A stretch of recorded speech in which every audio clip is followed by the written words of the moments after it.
My neighbor Jake thought my backyard was his parking lot. He left his massive truck there for a whole week without asking, without apologizing, and without a single care. No matter how many times I begged him to move it, he just shrugged it off like it was my problem.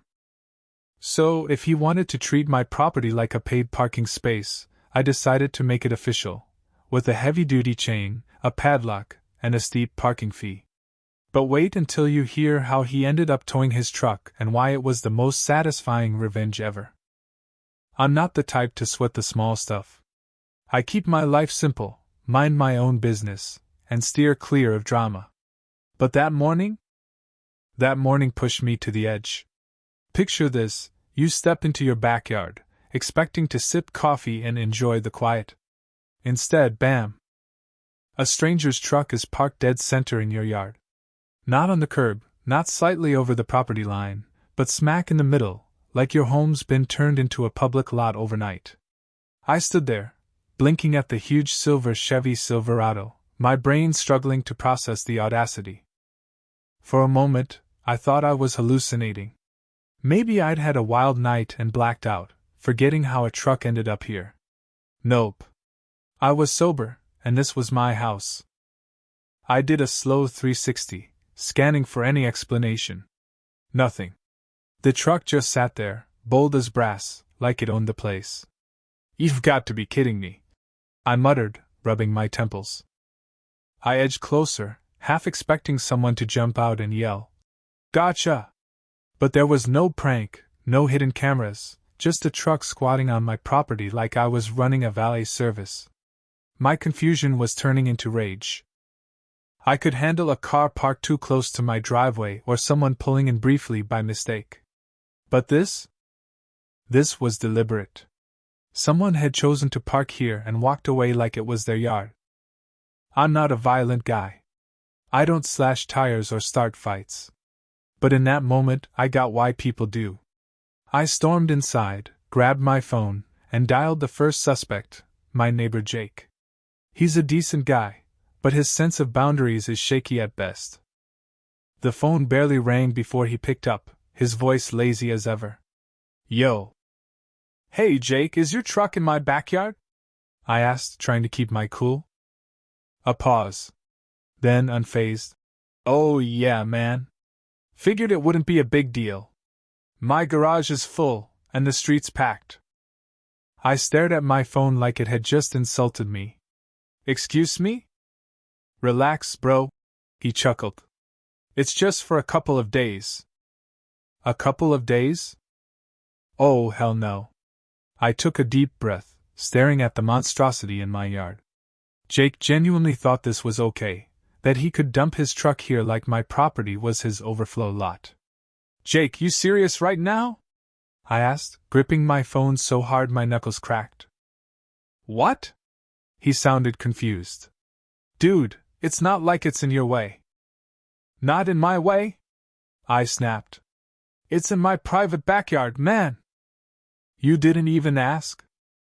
Jake sighed, like I was the unreasonable one. "Chill, it's just a truck. What's the big deal?" I pinched the bridge of my nose, trying to contain the volcano erupting inside me. "The big deal is it's not your yard, Jake."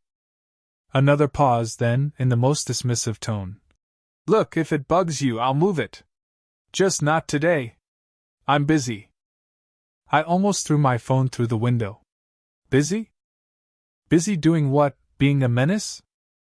For the rest of the day, I kept glancing outside, hoping Jake would come to his senses. But that truck sat there, taunting me. By night, I'd cycled through every emotion: denial, this isn't happening; anger, I should tow it myself; bargaining, maybe he'll move it if I beg; depression, I live in a car lot now; and finally, acceptance. If Jake wouldn't move it, I'd make him regret it. Days passed. The couple of days Jake promised stretched into a full week. That truck, a monument to my frustration, didn't budge. Every morning, I opened my blinds, praying it'd be gone. Every morning it mocked me. I tried being civil. I left polite notes, sent casual texts, and made friendly calls. Each time, Jake fed me the same lame excuses. Oh, my bad, I forgot. I'll grab it tonight. Been swamped, you know. Tomorrow never came. Worse, he didn't even apologize.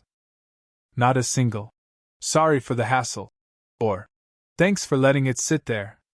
Nothing. He acted like I should be grateful that his truck was ruining my view. By day 7, I snapped. I stood in my backyard, arms crossed, glaring at that stupid Silverado like it had personally insulted me. All right, I muttered. Game over. I grabbed my phone and called a tow company, my voice shaking with rage as I explained. The guy on the line sighed, like he'd heard this a million times. Sir, we can't tow a vehicle from private property unless the owner requests it.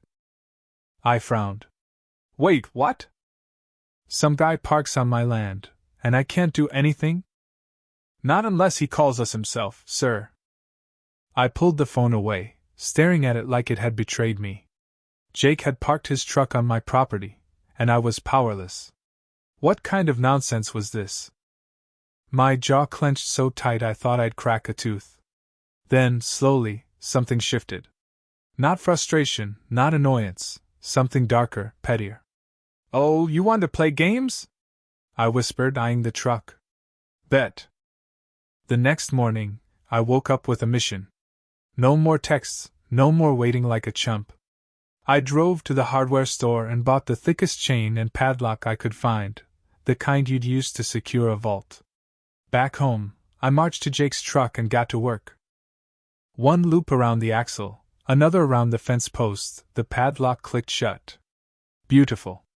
That truck wasn't moving without a fight. But I wasn't done. Jake didn't just park here for free, he'd parked in a premium spot, and premium parking costs money. Inspired by my inner troll, I grabbed a sheet of plywood and red paint. In huge letters I wrote, "Private parking $500 per day." I propped it up in front of his truck, impossible to miss. Then I waited. Less than an hour later I heard it, the angriest scream I'd ever heard from Jake. What the hell is this? I strolled onto my porch, beer in hand, feigning innocence. Oh, hey, Jake. Figured it wouldn't be a big deal. Jake's face was beet red. He gestured wildly at the sign, the chain, then me, his brain short-circuiting. You're insane! I shrugged. What? It's just for a couple of days. He looked ready to explode. Unlock the damn chain! Of course, I said, sipping my beer. That'll be $500 for the first day. Cash or Venmo. If looks could kill, I'd be Ash. Jake stomped forward, hands on his head. This is illegal. You can't do this. I raised an eyebrow. Oh, and parking on my property without permission? That's legal? Silence. For a second, I thought he might swing. Then, he mumbled something, face twisted in frustration, and stormed off. 10 minutes later, he returned with a tow truck. Yes, Jake had to call a tow truck to remove his vehicle from my yard. I sat on my porch, sipping my beer, watching the show unfold.